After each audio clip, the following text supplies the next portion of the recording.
Greetings to everyone in the name of Jesus Christ. इस समय में जबकि पूरे विश्व में लॉकडाउन चल रहा है, ऐसे समय में कलीसियाएं अपने अपने घर से ऑनलाइन परमेश्वर के वचन को सुन रही है। इंटरनेट भरा पड़ा है कई मिनिस्ट्रीज के द्वारा और बहुत सारे सेवक इन दिनों में उम्दे वचन को प्रचार कर रहे हैं। लेकिन ऐसे समय में जब पूरे दुनिया में बेहतरीन प्रचारक परमेश्वर के वचन को प्रचार कर रहे हैं और आप ऑनलाइन उनकी सेवकाइयों का आनंद ले रहे हैं, कहीं आप अपने पासपान को, अपने सेवक को भूल तो नहीं गए। प्यारों, मैं आपको परमेश्वर के वचन से कुछ बताना चाहता हूं। एक जिम्मेदारी जो कलीसिया के ऊपर परमेश्वर ने अपने वचन में रखी है।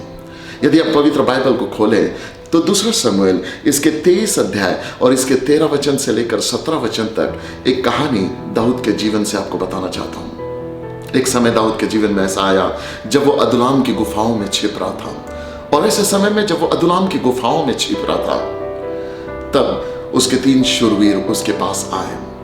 फलिस्तियों ने पूरा नाकाबंदी यरूशलेम शहर को कर दिया था। यरूशलेम शहर में नाकाबंदी के पीछे एक कुआं था जहां के पानी को पीने की इच्छा दाऊद के मन में हुई, और दाऊद ने यूं ही अपने लोगों के बीच में एक इच्छा को प्रकट की। और दाऊद ने कहा, क्या भला होता कि यदि कोई मुझे यरूशलेम के कुएं से पानी ला कर देता। ये सुनते ही दाऊद की सेना में जो 3 शूरवीर थे वो कूद पड़े और वो दाऊद के लिए पानी लाने के लिए चले गए।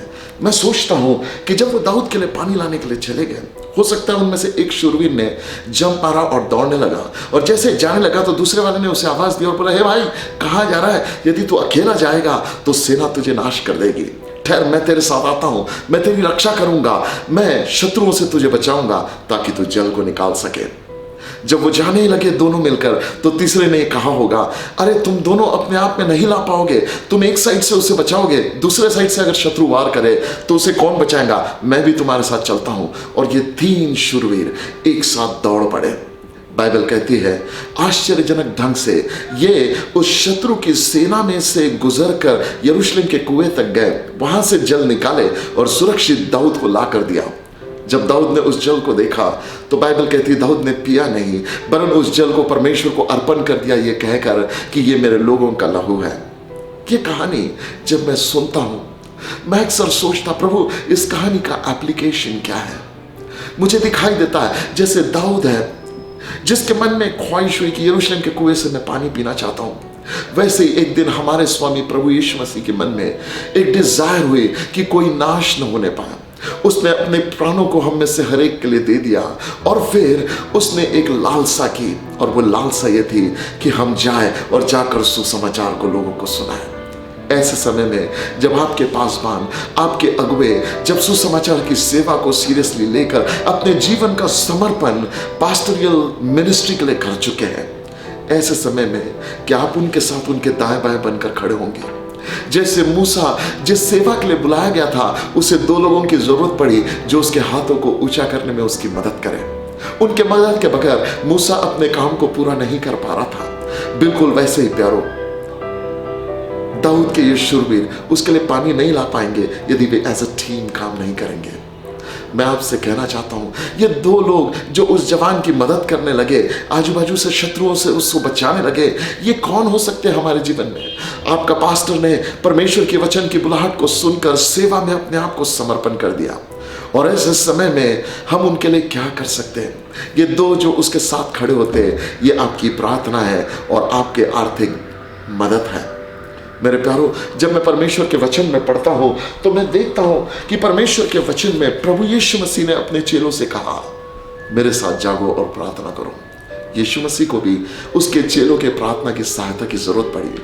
मैं जब वचन में देखता हूं तो मुझे दिखाई देता है कि पतरस जब बंदी गृह में था और कलीसिया उनके लिए प्रार्थना करने लगी, तो परमेश्वर ने कलीसिया की प्रार्थना सुन के पतरस को छुड़ाने के लिए एक स्वर्गदूत को भेज दिया। आपकी प्रार्थना है परमेश्वर के राज्य में बहुत कुछ हासिल करती। रोमियो की किताब इसके 15 अध्याय में 30 वचन से लेकर 33 वचन तक पौलुस 3 बातों के प्रार्थना की मांग कर रहा है। पौलुस एक ऐसा अपोस्तल है जिसने कई नई नियम की कलीसियाओं का स्थापन किया, जिसने आधे से ज्यादा नया नियम बाइबल में लिख दिया, अधिकांश पुस्तकों को बाइबल में लिख दिया। ये पौलुस लोगों से कहता है, जो उसके शिष्य हैं उनसे कहता है, जिनकी वो सेवा करता है, अपने कांग्रेगेशन से कहता है प्रार्थना करो कि मैं छुड़ाया जाऊं, प्रार्थना करो कि यरूशलेम की मेरी सेवकाई ग्रहण योग्य ठहरे, और ये प्रार्थना करो कि परमेश्वर की मर्जी मेरे जीवन में पूरी हो। मैं प्रार्थना करना चाहता हूं, आप सबसे अनुरोध करना चाहता हूं, अपने पासबान के लिए प्रार्थना में समय डालो। प्रार्थना करो कि प्रभु उसे हर बंधन से छुड़ा ले। प्रार्थना करो कि उसकी सेवकाई जिस क्षेत्र में प्रभु ने उसे रखा है वो ग्रहण योग्य हो जाए। प्रार्थना करो कि परमेश्वर की मर्जी आपके पास्टर के जीवन में पूरी होने पाए। इन दिनों में जब सब तरफ लोग घरों में हैं, आपके पास प्रार्थना का बहुत समय है, इसका उपयोग करिए। अपने पासबान के लिए प्रार्थना करिए। प्यारो, 2 कुरिन्थियों के पहले अध्याय और इसके 10 और 11 वचन में फिर 2 बातें पौलुस अपने लोगों से कहता है। वो कहता है प्रार्थना करो कि मेरा संदेश और मेरे वरदान ये सेलिब्रेट किए जाए, कि लोग मेरे गुणों को, हमारे इन गुणों को उत्सव में मनाए, कि they will have respect and they will celebrate our gifts. जो वरदान परमेश्वर ने हमें दिए हैं, जो प्रचार का वरदान दिया है, जो चंगाई का वरदान दिया है, इन वरदानों की जगह और आदर लोगों के मन में बना रहे, इसके लिए प्रार्थना करो। प्रार्थना करो। पौलुस फिर से कहता है कि मैं डिलीवर किया जाऊं, हम डिलीवर किए जाए। सुनो, प्रभु के सेवक के जीवन पे बहुत से अटैक होते हैं। कलीसिया की प्रार्थना है उन्हें सुरक्षित रखती है। 3 वचन मैंने देखा इफिसियों इसके 6वें अध्याय के 18 पद से लेके 20 वचन तक पौलुस कलीसिया को कहता है इफिसियों की कि निरंतर प्रार्थना करे, पवित्र लोगों के लिए प्रार्थना करे, संत लोगों के लिए प्रार्थना करते रहे। और ये कहता है मेरे लिए प्रार्थना करो कि मुझे अटरेंस दी जाए, सुसमाचार प्रचार करने के लिए मुझे शब्द दिए जाए, इसलिए मेरे लिए प्रार्थना करो। अपने पास्टर के लिए प्रार्थना करो प्रियो, कि परमेश्वर के प्रकाशन उन्हें दिए जाए, सुसमाचार का वचन उन्हें दिया जाए। प्रार्थना करो अपने पासवान के लिए कि परमेश्वर उन्हें हियाव का आत्मा दे और वो दिलेरी के साथ अपने मुंह को खोलकर प्रचार करे। इस भयंकर परिस्थिति में भी वो विश्वास की ढाल को उठाकर परमेश्वर के वचन की सेवा के लिए अग्रसर बने रहे। प्रार्थना करो कि सुसमाचार के भेद उन पर प्रकट किए जाए। पौलुस ने यह प्रार्थना का आग्रह अपनी मंडली से किया।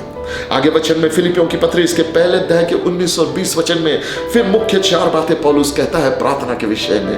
वो कहता है प्रार्थना करो कि मैं छुड़ाया जाऊं, प्रार्थना करो कि मैं शर्मिंदा ना हो जाऊं, प्रार्थना करो कि मुझे हियाव मिले, और प्रार्थना करो कि मेरी देह में मसीह का नाम महिमा पाए। इन 4 बातों के लिए अपनी कलीसिया के पास्टर के लिए प्रार्थना करो।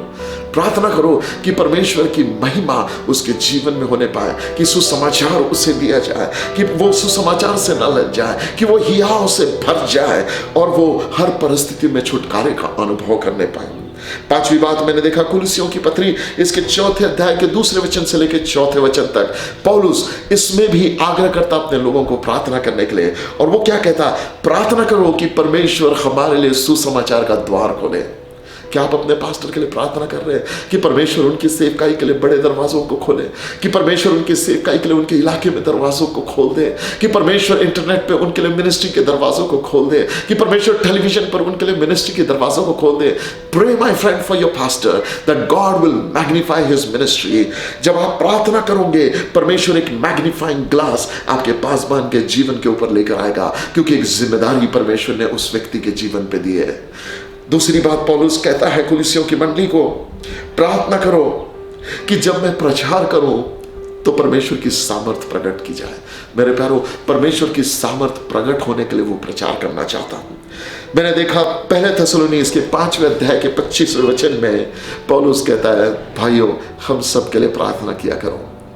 बार बार पौलुस एक अपोस्टल होने के नाते अपनी कलीसिया से विनती कर रहा, हमारे लिए प्रार्थना करो। प्यारो, आप अपने पासबान के लिए प्रार्थना में समय बिताओ। 2 थिस्सलुनी 3 अध्याय इसके पहले 2 वचन में ऐसा लिखा है कि हमारे लिए प्रार्थना करो कि परमेश्वर का वचन तेजी से आगे बढ़ने पाए। प्रार्थना करो कि वचन महिमा पाने पाए। कहता है प्रार्थना करो कि हम ऐसे बुरे लोगों से छुड़ाए जाए जो विश्वास रहित है। सुनिए मेरे प्यारो, प्रार्थना करो कि आपके पासबान की सेवकाई प्रभावशाली हो जाए, कि वचन वेग से उनके जीवन के द्वारा निकले, महिमा से परिपूर्ण होकर उनके जीवन के द्वारा निकले। फिलिमोन की पत्री इसके 22वें वचन में पौलुस ये कहता है प्रार्थना करो कि तुम्हारे प्रार्थना के कारण मैं तुम्हारे पास आने पाऊं। प्रार्थना करो अपने पास्टर के लिए कि परमेश्वर अद्भुत रीति से आपके पास्टर का दरवाजा खोल दे, ताकि परमेश्वर उनके द्वारा आपके जीवन में अद्भुत कामों को करे। ये तो बात हुई कि आपका प्रार्थना में सपोर्ट उसके लिए। दूसरा बात, अपने पास्टर के लिए आर्थिक मदद करिए। परमेश्वर के वचन में हम जब बाइबल में पढ़ते हैं, हम एक चीज देखते हैं, यीशु मसीह के पास ऐसी टीम थी जो आर्थिक रूप में यीशु मसीह की सेवकाई में निवेश करती थी। पौलुस के जीवन में बहुत सारे लोग परमेश्वर के वचन से निवेश करते थे। मैं आपसे कहना चाहता हूं, become a financial partner with your pastor. जब मैं वचन में देखता हूं लूका इसके 8वें अध्याय के पहले 3 वचन, बहुत से लोग यीशु मसीह के जीवन में निवेश करते थे, तभी तो सुसमाचार को हर नगरों में ले जाने पाया। ये समय स्लो डाउन होने का नहीं है। हालांकि मैं जानता हूं आर्थिक रूप से ये समय बड़ा रिसेशन का टाइम नजर आ रहा है, इकोनॉमिक डाउनफॉल का समय नजर आ रहा है, लेकिन मैं एक बात आपको प्रॉफिटिकली कहना चाहता हूं, ऐसे समय में जो परमेश्वर के कामों को प्राधान्य देता है, जो प्रथम स्थान देता है, परमेश्वर उसका आदर करता है। परमेश्वर उसके सीड पर आशीष देता है। वो बोने वाले को बीज और खाने वाले को भोजन देने वाला परमेश्वर है। मेरे प्यारों, मैं आपसे कहना चाहता हूं, वो आपकी बीज पर आशीष देने वाला परमेश्वर है। याद है, इसहाक ने अकाल के दिनों में बोया और उसी वर्ष परमेश्वर ने उसे 100 गुना लौटाया। जब कभी हम आत्मा जीतने के लिए निवेश करते हैं, जब हम अपने धन को एक डायरेक्शन देते हैं कि वो परमेश्वर की सेवा करे, परमेश्वर उसे आशीषित कर देता है और हर एक आवश्यकता की पूर्ति को करता है। पहला कुरिन्थी इसके 9वें अध्याय इसके 11 पद से लेकर 14 पद तक पौलुस कलीसिया को पढ़ाते समय में कुरिन्थ की कलीसिया को कहता है, जो तुम्हें आत्मिक बातों में सेवा करते, क्या उन्हें शारीरिक बातों में तुम्हारे साथ में आनंद उठाने का या तुम्हारे कमाई में से खाने का अधिकार नहीं है क्या? मेरे प्यारों, मैं आपसे एक बात कहना चाहता हूं, अपने पासबान के लिए इस बात को जाने कि जो सुसमाचार प्रचार करते हैं, उनके लिए परमेश्वर ने रखा है कि उनकी हर एक आवश्यकता सुसमाचार के प्रचार के माध्यम से पूरी की जाए। कई ऐसे पासबान हैं जो आज सेवा कर रहे हैं, उनकी छोटी सी कांग्रीगेशन है, लेकिन अब वो मीटिंग्स नहीं हो रही। We don't know how they are sustaining. लेकिन मैं आपसे कहना चाहता हूं, प्रभु की कलीसिया होने के नाते अपने अपने पासबान की देखभाल करें। फिलिपियों की पत्री इसके 4थे अध्याय में 15 वचन से लेकर 19 पद तक जब मैं पढ़ता हूं, तो परमेश्वर का वचन कहता है, पौलुस फिलिपियों की कलीसिया को लिखते हुए कहता है कि सुसमाचार के काम में जब मैं आरंभ में निकला, तुम्हें छोड़ और किसी ने मेरी मदद कभी नहीं की। आर्थिक रीति से सिर्फ फिलिपियों की कलीसिया ने पौलुस की मदद की, और वो फाइनेंशियल सोइंग जो उन्होंने पौलुस के जीवन में कर दिया, उसके कारण पौलुस अलग अलग जगहों पर कलीसिया को स्थापित करने पाया। और ऐसे समय में पौलुस फिलिपियों की मंडली से कहता है, my God shall supply all your needs according to his glory and in riches, कि मेरा परमेश्वर तुम्हारी हर एक घटी को अपनी महिमा की भरपूरी के द्वारा पूरी करेगा। सुनिए, पौलुस ने ये नहीं कहा तुम्हारा परमेश्वर तुम्हारी घटी को पूरा करेगा, पौलुस ने कहा मेरा परमेश्वर तुम्हारी घटी को पूरा करेगा। इन अदर वर्ड्स, जब फिलिपियों की कलीसिया पौलुस के साथ आर्थिक नेटवर्क में थी, जब उसके साथ वो संपर्क में थी, पौलुस अपने फेथ को रिलीज कर पाया, और पौलुस का फेथ वो कलीसिया की घटी को पूरा कर पाया। आपके पास्टर का विश्वास परमेश्वर आपके जीवन के लिए रिलीज करेगा। जब आप आर्थिक रूप से उनके साथ कनेक्टेड रहोगे, आपके पास्टर के द्वारा परमेश्वर ऐसे आशीष वचनों को रिलीज करेगा। जब आप उनके लिए प्रार्थना करोगे, उनके जीवन को ब्लेस करोगे, आपका जीवन पहले जैसा कभी नहीं रहेगा। मेरे प्यारों, आज न जाने मैं किससे बात कर रहा हूं, लेकिन आपसे ये कह रहा हूं, यदि आप अपने पास्टर में सिर्फ गलतियां ढूंढते हैं, यदि आप अपने पास्टर में सिर्फ उसकी तुलना दूसरों से करते हैं, तो आज चेंज करिए अपने आप को, उनके लिए प्रार्थना करना स्टार्ट करें और उनके जीवन में एक ब्लेसिंग को रिलीज करें। देखिए इसका फल आपके जीवन में कितना बड़ा होगा। प्रभु इस वचन से आपको विश्वास से भरे और आप इस विश्वास को क्रिया में डालने पाए। मैंने अपने जीवन में हमेशा ये प्रिंसिपल जिया है, अपने आत्मिक अनुभवों के जीवन में हमेशा मैंने निवेश किया है और उस निवेश का प्रतिफल मैंने हर सीजन में पाया है। आइए मिलकर प्रार्थना करते हैं।